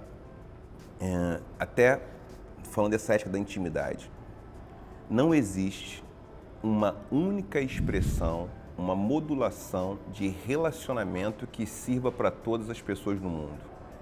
Para todos os casais, ou trisais, ou tetrasais, ou relações que são semi-abertas ou abertas, ou relações poliamoristas ou não monogâmicas em formatos múltiplos, ou simplesmente monogâmicas. Não existe um único formato. Querer encontrar um formato único, invariável, para uma relação amorosa no mundo contemporâneo, talvez seja o equívoco. Talvez o mais importante seja a gente começar pelo autoconhecimento ou por um tipo de expressão conceitual filosófica, que eu gosto muito de usar, que tem muito a ver com Orumilá e tantas outras filósofas e filósofos, que é a autointimidade. A autointimidade tem relação com o autoconhecimento, sendo que ela tem muito a ver com a capacidade que a gente tem de ter um escrutínio afetivo, de compreender os nossos afetos. Então, como é que é o amor no mundo de hoje? As formas de amar hoje são inúmeras, mas um primeiro passo, ele está ligado especificamente à nossa capacidade de compreender o nosso funcionamento afetivo, de compreender o nosso próprio desejo, de separar um pouco o que a gente deseja, o que a gente precisa e o que a gente quer. Compreendendo essas diferenças e compreendendo o nosso mundo afetivo, a gente pode fazer um tipo de aliança, de combinação com a pessoa ou as pessoas que nós amamos, que a gente ama, para tornar possível um relacionamento em que a gente implemente essa ética da intimidade. A ética da intimidade nos convida, em primeiro momento, a saber sobre os nossos próprios sentimentos, a saber a nossa zona de conforto. As formas de amar hoje, eu estou defendendo aqui que a gente encontre a nossa zona de conforto afetiva. Ao encontrar a nossa zona de conforto afetiva, a gente pode amar de forma muito melhor, com mais satisfação, com mais alegria, com mais bem-estar. Esse bem-estar, ele está relacionado, de alguma maneira, ao que a gente pode chamar dessa ética da hospitalidade. O que eu chamo de ética da intimidade está muito baseado naquilo que o Derrida fala de hospitalidade, que tem relação com o estrangeiro. Quando uma pessoa estrangeira chega na nossa casa, como a gente recebe essa pessoa? Como a gente fornece comida, fornece, por exemplo, lugar para essa pessoa dormir. Nós procuramos deixar essa pessoa o mais confortável possível. Essa relação de se preocupar com o conforto de uma pessoa estrangeira que a gente precisa implementar numa ética amorosa. Por quê? Está falando de uma outra pessoa que tem um outro código, uma outra língua. Essa percepção de quando você recebe uma pessoa estrangeira, por exemplo, no seu país, sua cidade, você passeia com ela, ela pode não dominar o idioma, você tem que ciceroneá-la. Então tem todo um processo que tem a ver com recebê-la na ética amorosa, numa intimidade afetiva. É isso que a gente tem que fazer, é tratar a pessoa que a gente ama como se fosse uma estrangeira. Esse é um dos maiores princípios, maiores contribuições que a gente pode ter nas formas de amar hoje. É receber a quem a gente ama como se a gente não conhecesse essa pessoa, como se não fosse a gente, mas reconhecendo que quem é estrangeira a gente trata de uma outra maneira. Não como nós gostaríamos de ser tratado, mas como essa pessoa deseja e o que é possível fazer com o desejo da pessoa que a gente ama. É por aí que a gente vai encontrar alguns caminhos nas formas de amar no mundo contemporâneo. Oi, meu nome é Tatiana Amêndola e a gente está aqui para falar de amor, mas a gente vai falar de amor de um ponto de vista da sociologia, que é a minha formação. Então, eu sou socióloga, sou mestre em comunicação, cultura e sociedade e sou doutora em sociologia também, mas eu sempre gostei de falar de assuntos que não eram muito trabalhados no meio acadêmico. Sempre gostei de pesquisar esses assuntos. E o amor veio um pouco nessa linha. Eu tive uma disciplina na faculdade chamada Sociologia do Amor. Amei essa disciplina. Foi uma coisa que mudou minha forma de pensar a sociologia. E desde do meu mestrado eu tenho trabalhado temas um pouco alternativos àqueles mais clássicos do campo da sociologia. Então, já fiz alguns estudos sobre aplicativos de relacionamento, sobre a forma como as pessoas cantam sobre o amor, e agora esse curso vai tratar do amor do ponto de vista da sociologia. O amor é uma relação social, né? A sociologia trabalha com a análise e o pensar sobre relações sociais. Então, de uma forma até um pouco direta, a gente, quando fala de relação social, a gente também fala de amor. Eu vou começar essa primeira aula com uma epígrafe que vai dar o tom de todo o curso. Nessa primeira aula, a gente vai fazer um panorama do que está acontecendo com o amor no mundo contemporâneo, com uma pergunta bem específica que é: por que a gente não se apaixona mais? Depois, na aula 2, a gente vai falar de alguns sociólogos importantes e de como eles podem nos dizer coisas sobre o amor. Na aula 3, a mesma coisa. E na aula 4, a gente termina com algumas tendências do amor no mundo contemporâneo. Mas como eu havia dito, a epígrafe que a gente usa normalmente em livros, e eu uso em aulas também, mas normalmente a gente usa epígrafes para começar livros, né? Capítulos de livro, textos. é uma frasezinha, um textozinho que dá o tom daquilo que a gente vai falar, que dá o tom daquilo que está sendo escrito. Alguns filmes também têm epígrafes, alguns filmes trabalham com isso, para situar o telespectador dentro de um mood da época ou dentro de um tema, um assunto. E eu escolhi uma epígrafe de um sociólogo chamado Wright Mills. E essa frase do Wright Mills diz o seguinte, que não é possível entender nem a história da sociedade e nem a história individual se a gente não entender as duas. Isso está num texto dele que chama Imaginação Sociológica, e é bem importante para a gente entender a perspectiva de analisar o amor do ponto de vista da sociologia. Por quê? Porque o amor está muito conectado, comumente, né? A gente vê o amor sendo conectado a uma ideia de vida pessoal. E não pensamos que o amor pode estar relacionado à história da sociedade. E desse ponto de vista do Wright Mills, a gente pode olhar para o amor como algo profundamente impactado pela história da sociedade. Ou seja, não dá para a gente entender o amor pessoal, a relação entre um casal, se a gente não entender a história da sociedade. E também não dá para a gente entender a história das instituições, da sociedade, das relações sociais mais amplas, se a gente não se debruçar sobre a história do amor, sobre a história da vida privada. Então, eu acho que é dessa perspectiva que a gente começa esse curso.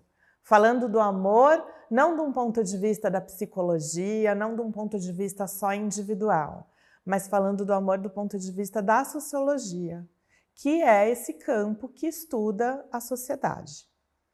E aí, uma outra epígrafe mais pop com a qual eu gostaria de trabalhar é, na verdade, um álbum, um nome de um álbum da Lily Allen, que é uma cantora britânica pop. Ela gravou, há alguns anos atrás, um álbum chamado assim, It's Not Me, It's You. Né? Não sou eu, é você.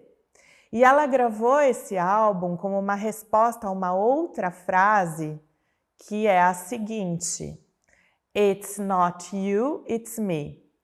Esse embate, né, desse diálogo de quem é a culpa de quando um relacionamento acaba, de quem é a culpa do término desse relacionamento amoroso, você ou eu? A resposta da Lily Allen é uma resposta a uma frase mais comumente usada, que é a It's not me, it's you, né? Então, assim, não, desculpa, uma resposta mais comumente usada que diz que não sou eu, não é você, sou eu, né? E aí ela responde, não sou eu, é você mesmo o problema dessa relação. E isso me chama atenção porque as pessoas ficam o tempo todo culpando o outro, né, para o término dos relacionamentos. O que eu posso fazer para melhorar meu relacionamento amoroso? O que você pode fazer? Como é que a gente pode trabalhar individualmente essas questões? E pouco se pergunta sobre a sociedade, pouco se avalia a sociedade. Então, juntando essas duas coisas, é esse o tom que eu gostaria de dar para esse curso. É tanto essa expressão, essa frase, essa pegada do Wright Mills, que fala que as duas coisas estão muito imbricadas, como também esse olhar um pouco desencanado do olhar para o indivíduo, mas mais para a sociedade. Então, vamos começar respondendo então a pergunta dessa primeira aula. Por que a gente não se apaixona mais? Essa é uma pergunta que não é minha, não é original minha, essa é uma pergunta que muitas pessoas se fazem e que uma autora chamada Liv Stromquist também fez numa publicação que chama Rosa Mais Vermelha Desabrocha. A Liv Stromquist, mais do que escrever um texto acadêmico, ela fez uma curadoria de autores da sociologia, pensadores, pensadoras, que procuraram, de uma forma indireta, responder essa pergunta. E ela uniu algumas respostas e desenhou para a gente, né, no bom sentido. Desenhou, fez um quadrinho maravilhoso, juntando essas respostas de diferentes áreas da sociologia e da filosofia para responder por que a gente não se apaixona mais. E aqui eu também fiz uma outra curadoria, né? Porque é sobre isso, a gente fica lendo, relendo e selecionando coisas de acordo com aquilo que a gente pensa. E eu trouxe 4 respostas para essa pergunta, para a gente começar esse curso. 4 respostas para a pergunta por que a gente não se apaixona mais e 4 respostas que vêm do campo da sociologia. E a primeira resposta é sobre a morte do outro. A gente está falando de relacionamento amoroso, mas a primeira resposta para essa pergunta, por que a gente não se apaixona mais, é a de que talvez a gente esteja cancelando, matando, anulando, aniquilando o outro. E por que isso acontece? Porque a gente está vivendo numa sociedade muito narcísica, em que toda a nossa energia, toda a nossa libido, toda a nossa pulsão, a gente usa para a gente mesmo. A gente usa para trabalhar a nossa autoimagem, para trabalhar o nosso intelecto, o nosso corpo, para desenvolver as nossas habilidades, para fazer exercícios para melhorar a nossa postura, né? Então a gente está o tempo todo gastando energia com a gente mesmo. Uma sociedade narcísica que revela esse gasto de energia com o eu em todas as atividades do dia a dia. Então a gente está muito mais preocupado, isso a gente pode ver em qualquer rede social, com a expressão do nosso eu, com a expressão da nossa selfie, com a expressão daquilo que a gente pensa, do que com a expressão de alguma coletividade, de algum diálogo com o outro. Não estou dizendo que isso não aconteça, mas o lugar do qual a gente está falando hoje é um lugar muito narcísico. Até quando a gente curte o outro, muitas vezes, e eu estou dizendo curte o outro, tanto no sentido de redes sociais, como no sentido dos relacionamentos cotidianos face a face, a gente tem uma expectativa narcísica. Então eu vou curtir você para que você saiba que eu te curti e para que eu ganhe pontinhos com isso. Então a gente olha muito para a gente apenas. E o amor tem a ver com o outro. A partir do momento que eu cancelo o outro e que eu olho só para mim, eu acaba entrando num campo que cancela o amor. O amor, ele tem a ver com alteridade, tem a ver com relação com o outro. Se a gente constrói uma relação apenas com a gente mesmo, a gente não consegue se apaixonar. Um outro ponto que contribui para isso é a questão do excesso de positividade e de amor próprio. Né? Esse discurso de seja positivo, se ame em primeiro lugar, permeia, mesmo que a gente não acredite nessa frase, você tem que se amar em primeiro lugar, a gente acaba ouvindo isso. E isso acaba construindo uma relação, ainda que indireta com o outro, de um lugar que não dá espaço para essa alteridade. Então essa é a primeira resposta de por que a gente não se apaixona mais, né? A gente não se apaixona mais porque toda a nossa libido, toda a nossa energia vem para a gente mesmo e não para o outro. E o amor é o lugar do outro, da relação com o outro. Para amar, a gente precisa ter alteridade, a gente precisa saber se relacionar com o outro e não apenas usar a nossa energia para trabalhar o amor próprio e a relação com a gente mesmo, com o nosso corpo, com o nosso intelecto, com a nossa selfie, com o filtro mais legal que eu vou usar e por aí vai. O segundo motivo pelo qual a gente não se apaixona mais e que eu escolhi dessa curadoria, que a Liv Stromkist, inclusive, me ajuda a fazer no livro dela, diz respeito ao avanço de uma escolha racional. Se a gente quiser usar uma expressão assim mais pop, seria o avanço de um checklist imenso na escolha dos nossos parceiros e parceiras amorosas e sexuais. E da onde isso vem? Da onde vem esse avanço da nossa escolha racional? Bom, veja, nas sociedades tradicionais mais antigas, e quando eu falo sociedade tradicional, eu estou falando assim, pré-revolução industrial, estou falando de sociedades pré-modernas, mas que têm um legado até hoje. Nessas sociedades mais tradicionais, a gente pode pensar assim, eu do meu lugar de 46 anos, posso pensar na minha avó, que nasceu em 1922, né? Ela carregava muito de um modo de vida tradicional. Como é que ela, minha avó, e a avó de muita gente que tem mais ou menos a idade que eu tenho, escolhia o parceiro amoroso? Não escolhia, né? Ele se apresentava de acordo com escolhas que não eram ligadas ao campo racional, não pelo menos da parte da pessoa que escolhe, né? Eram ligadas a uma decisão mais familiar ou tradicional, por isso as sociedades tradicionais, né? O que é uma tradição? É você repetir algo que está ligado ou a uma dimensão de parentesco, ou governamental, ou religiosa. Então, as escolhas não se apresentavam para a pessoa que deveria escolher. As escolhas elas eram dadas de fora, pela própria sociedade. Com quem você vai casar não era uma pergunta que era feita para a pessoa que iria casar. Era uma pergunta que era feita muito mais socialmente, que era muito dada socialmente por tradições religiosas, governamentais, de parentesco. Então, voltando para o exemplo da minha avó, ela não escolheu com quem ela ia casar, essa foi uma escolha da família. Uma escolha da família que levava em consideração uma proximidade, uma afinidade, uma condição econômica, uma disponibilidade e que não era muito difícil, né? As escolhas eram muito mais limitadas. Nas sociedades contemporâneas, as escolhas são irrestritas. Você entra nos aplicativos de relacionamento, Tinder, Bumble, é um cardápio e vai passando e não tem fim. Aquilo não acaba e vai, desliza para a esquerda e desliza para a direita e são muitas pessoas se apresentando.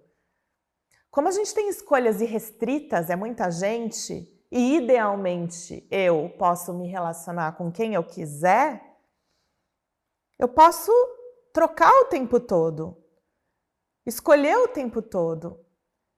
E por isso, diante dessa infinidade de possibilidades, as pessoas acabam criando critérios, um checklist racional, filtros, né? Então, você vai lá nos aplicativos e você vai colocar, bom, eu quero me relacionar com pessoas que são altas, mas quão altas? Tem essa opção, inclusive. Num desses aplicativos você pode dizer especificamente se você quer de 1,75 m a 1,90 m. Eu quero me relacionar com pessoas que são vegetarianas ou flexitarianas. Eu quero me relacionar com pessoas que votaram em quem?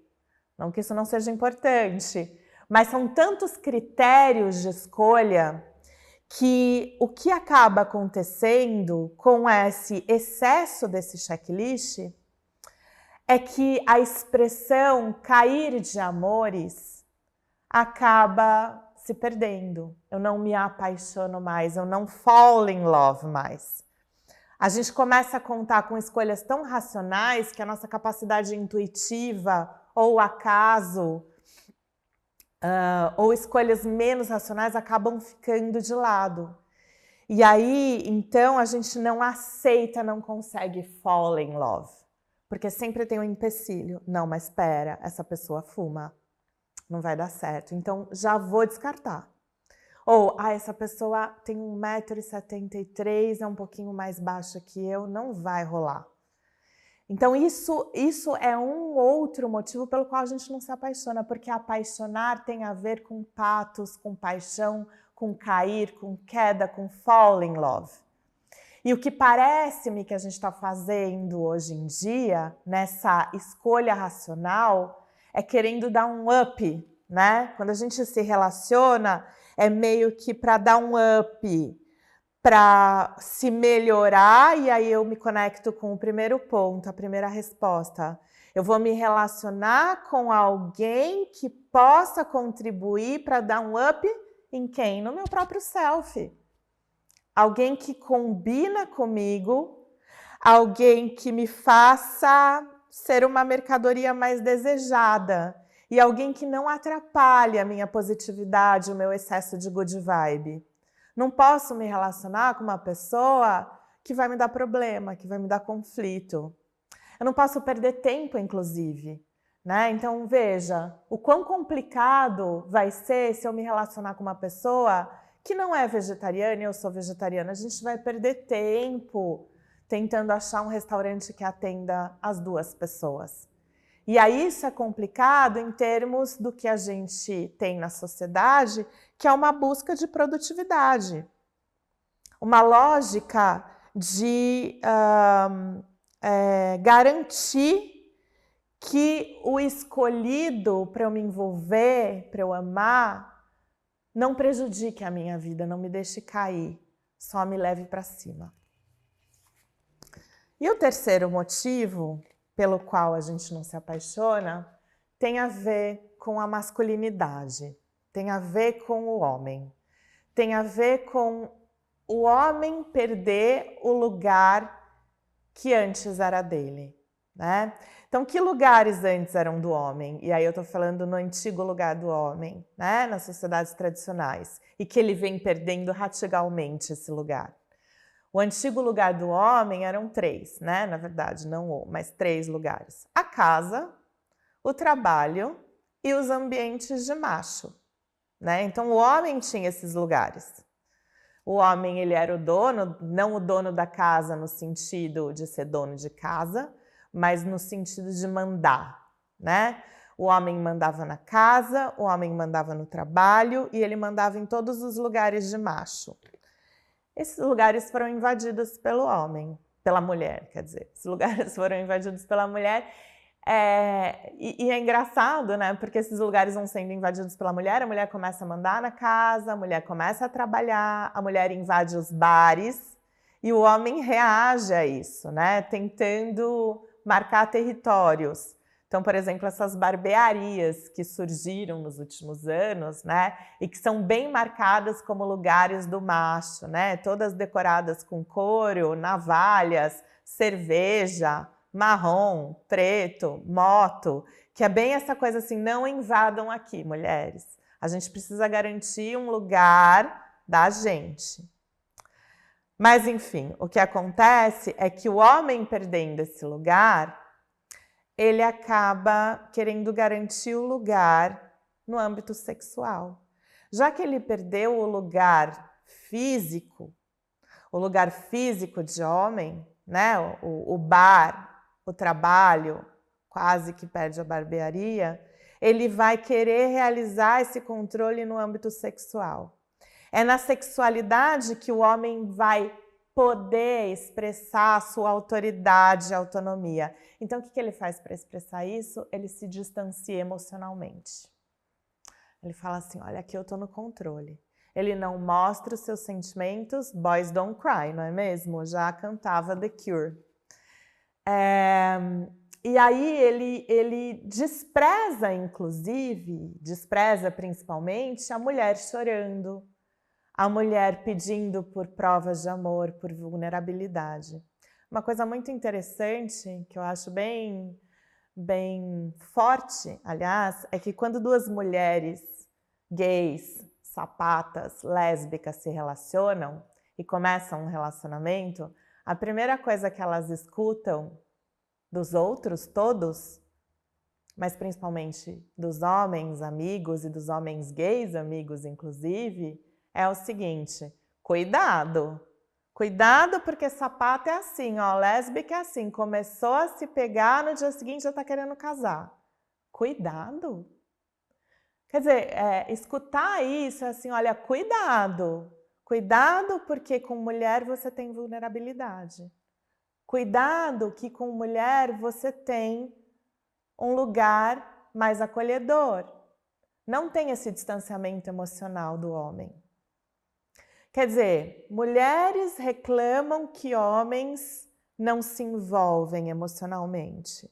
Mulheres reclamam que homens querem um distanciamento emocional.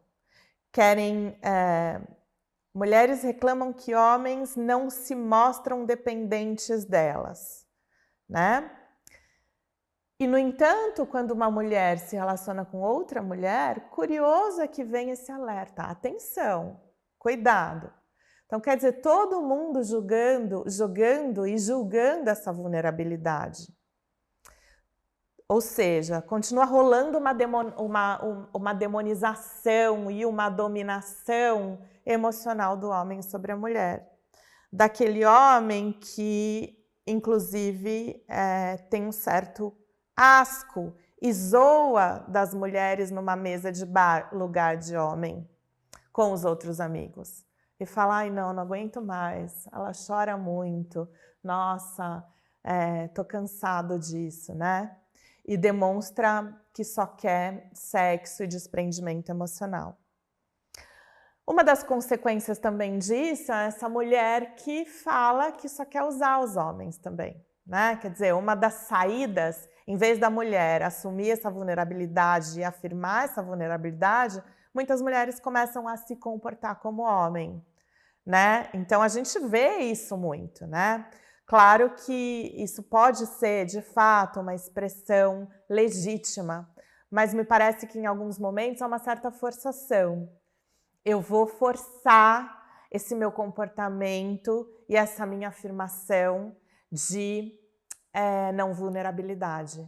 Porque para eu lutar contra tudo isso, eu preciso ser tão desprendida emocionalmente quanto o homem. E isso pode ser preocupante se não for legítimo, né? Se for só uma mimetização do comportamento do homem, como a gente viu algumas cantoras fazendo em algumas letras de música e falando que homens são só objetos.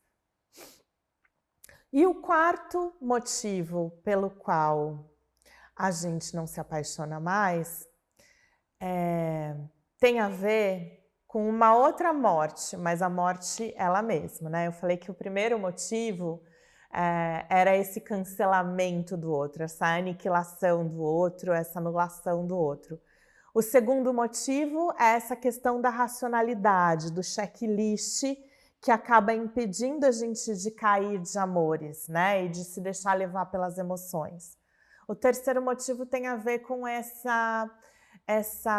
esse desprendimento emocional que o homem marca muito fortemente, já que ele perdeu os lugares físicos que ele controlava. Então ele precisa controlar a mulher sexualmente e emocionalmente. O quarto motivo tem a ver com a própria morte. A gente tem uma inaptidão para a morte. A gente não fala da morte. A gente esconde a morte. E o que a morte tem a ver com casamento, com relacionamento amoroso? Porque a morte tem a ver com o fim. A morte tem a ver com finitude. Se essa sociedade que a gente vive não consegue falar da morte, isso denuncia uma coisa mais profunda, que é essa sociedade que a gente vive não consegue falar do fim, não consegue olhar para o fim, não consegue olhar para as coisas que vão morrendo. E quando a gente se relaciona, de alguma forma a gente está marcando um fim. Till death do us part, né? Até que a morte nos separe. Quando a gente se relaciona dessa forma monogâmica, casamento, contrato, até que a morte nos separe na alegria e na tristeza, de alguma forma a gente está encarando um fim. A gente é inapto para o amor porque a gente é inapto para o fim. A fidelidade, ela é uma forma de finitude. A partir do momento que eu falo, eu vou ser fiel a você na alegria e na tristeza, não vou te trair, eu vou ficar com você, até que a morte nos separe, eu estou estabelecendo um olhar para a finitude num relacionamento. Estou olhando para aquela pessoa e estou pensando, eu vou ficar com ela até o fim do meu dia. Isso não é fácil. Encarar o próprio fim já é difícil.